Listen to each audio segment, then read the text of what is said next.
जरा सोचिए, चौथी सदी का भारत और एक ऐसा सम्राट जिसके एक हाथ में तलवार थी तो दूसरे में वीणा, एक महान विजेता जो एक शानदार संगीतकार भी था। चलिए आज इसी दिलचस्प पहेली को समझने की कोशिश करते हैं कि आखिर सम्राट समुद्रगुप्त थे कौन। उनके दरबारी कवि हरिशेर ने उनके बारे में लिखा था कि उनका शरीर सैकड़ों घावों से भरा था जो उन्हें युद्ध में मिले थे। कल्पना कीजिए एक ऐसा राजा जिसका पूरा शरीर ही उसकी लड़ाइयों की कहानी कहता हो, हर निशान जीत की एक गवाही।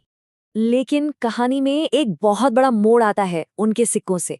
इन सिक्कों पर वो योद्धा नहीं बल्कि एक कलाकार है। यहाँ तलवार की झंकार नहीं बल्कि वीणा के सुर हैं। ये वो चेहरा था जो समुद्रगुप्त खुद दुनिया को दिखाना चाहते थे। तो सवाल उठता है कि असली समुद्रगुप्त कौन था? एक ऐसा क्रूर विजेता जिसने राज्यों को नेस्त नाबूद कर दिया, या फिर एक ऐसा कलाकार जिसकी उंगलियों से संगीत बहता था? यही वो गुत्थी है जिसे हम आज के इस विश्लेषण में सुलझाएंगे। तो चलिए सबसे पहले उनके योद्धा वाले पहलू को देखते हैं, और इसका सबसे बड़ा सबूत हमें मिलता है पत्थर पर खुदे हुए एक लेख से। ये है इलाहाबाद का मशहूर स्तंभ शिलालेख। अब ये कोई मामूली लेख नहीं है, इसे प्रशस्ति कहते हैं, जो उनके दरबारी कवि हरिशेर ने लिखी थी। मतलब एक तरह से ये उनके राजा की शान में लिखा गया एक कसीदा है, और यही वो दस्तावेज है जो हमें उनके राज और उनकी जीतों के बारे में सबसे ज्यादा बताता है। और इस प्रशस्ति में उन्हें क्या कहा गया है पता है?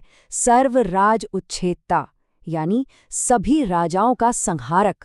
सोचिए, उनका मकसद कोई छोटा मोटा इलाका जीतना नहीं था, बल्कि पूरी धरती को एक करना था, और इसके लिए उन्होंने 100 से ज्यादा लड़ाइयां लड़ी। पर बात सिर्फ ताकत की नहीं थी, वो एक बहुत ही चतुर रणनीतिकार भी थे। देखिए, उत्तर भारत यानी आर्यावर्त में उनकी पॉलिसी बिल्कुल साफ थी।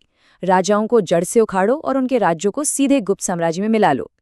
लेकिन जैसे ही वो दक्षिण भारत यानी दक्षिणा पथ की तरफ बढ़े, उनकी स्ट्रैटेजी पूरी तरह बदल गई। वहां उन्होंने 12 राजाओं को हराया तो सही, पर उन्हें उनके राज्य लौटा दिए। शर्त बस इतनी थी कि वो समुद्रगुप्त की हुकूमत मानेंगे।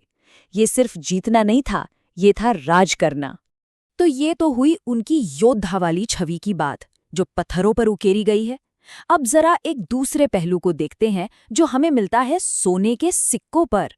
देखिए, समुद्रगुप्त ये बात अच्छी तरह जानते थे कि सिक्के सिर्फ खरीदने बेचने के काम नहीं आते, वो एक तरह का प्रोपेगेंडा टूल भी होते हैं, अपनी इमेज बनाने का जरिया।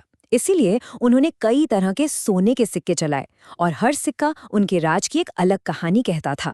जैसे कुछ सिक्कों पर वो एक बेहतरीन धनुर्धर के रूप में दिखते हैं, जो उनके मिलिट्री स्किल को दिखाता है। कुछ पर वो युद्ध को लहाड़ी लिए हुए हैं, जो उनकी ताकत का प्रतीक है। और कुछ सिक्के तो उन्हें बाघ का शिकार करते हुए दिखाते हैं। ये सब सिक्के जाहिर है उनकी वॉरियर किंग वाली इमेज को और मजबूत करते हैं। लेकिन फिर हमें एक ऐसा सिक्का मिलता है जो सबसे अलग है, सबसे हैरान करने वाला। यहाँ कोई धनुष बाण नहीं, कोई कुल्हाड़ी नहीं, कोई लड़ाई का माहौल नहीं। यहाँ तो एक सम्राट है जो बड़े आराम से वीणा बजा रहा है। सोचिए, एक तरफ राजाओं का संहारक और दूसरी तरफ ये शांत संगीतकार। कितना बड़ा फर्क है। तो फिर इस सिक्के का मतलब क्या निकाला जाए? जैसा कि कुछ जानकार कहते हैं, ये सिक्के गुप्त साम्राज्य के वैल्यू सिस्टम को समझने की एक खिड़की की तरह हैं। ये कोई मामूली बात नहीं है कि इतना बड़ा विजेता खुद को एक योद्धा के बजाय एक संगीतकार के तौर पर भी पेश कर रहा था। ये बहुत कुछ बताता है। और ये सिर्फ दिखावा नहीं था, ये उनकी असली पहचान का हिस्सा था। उन्हें कविराज की उपाधि मिली हुई थी, मतलब कवियों का राजा, क्योंकि वो खुद भी बेहतरीन कविताएं लिखते थे। अरे प्रशस्ति में तो यहाँ तक लिखा है कि उनका संगीत इतना कमाल का था कि वो स्वर्ग के संगीतकारों नारद और तुम्ब्रु को भी मात दे देते थे। इसके अलावा वो विद्वानों के बहुत बड़े संरक्षक थे, जिसमें महान बौद्ध विद्वान वसुबंधु का नाम भी आता है। तो क्या ये दो अलग अलग समुद्रगुप्त थे, एक योद्धा और एक कलाकार? नहीं, बिल्कुल नहीं। असल में ये दोनों पहलू एक ही बड़ी और शानदार रणनीति का हिस्सा थे। देखिए, एक तरफ तो वो योद्धा हैं जिसने 100 से ज्यादा लड़ाइयां लड़ी, जिसे राजाओं का संहारक कहा गया, जिसने साम्राज्य की सीमाओं को महफूज किया। और दूसरी तरफ वही शख्स कलाकार हैं, कविराज है, वीणा बजाने में माहिर है और एक कल्चरल रेनेसां को बढ़ावा दे रहा है। ये कोई विरोधाभास नहीं था, बल्कि ये एक बहुत ही सोचा समझा संतुलन था। ये एक 2 पार्ट स्ट्रैटेजी थी। पहला हिस्सा था जीत और कूटनीति, मतलब सैन्य ताकत से साम्राज्य को सुरक्षित करना, और दूसरा हिस्सा था संस्कृति को बढ़ावा देना। कला, साहित्य और विज्ञान को सपोर्ट करके उन्होंने एक कॉमन कल्चरल आइडेंटिटी बनाई। इससे गुप्त शासन को और ज्यादा मजबूती मिली। मतलब तलवार ने जमीन जीती और वीणा ने दिल। और हाँ, इन सब के अलावा वो एक काबिल एडमिनिस्ट्रेटर भी थे। उनकी प्रशासनिक सुधार की नीतियां और खास तौर पर उनकी धार्मिक सहिष्णुता की पॉलिसी, इन सब ने उनके इतने बड़े और विविध साम्राज्य में एक तरह का सद्भाव पैदा किया, जिससे लोगों की वफादारी भी बढ़ी। तो आखिर में समुद्रगुप्त अपने पीछे कैसी विरासत छोड़कर गए?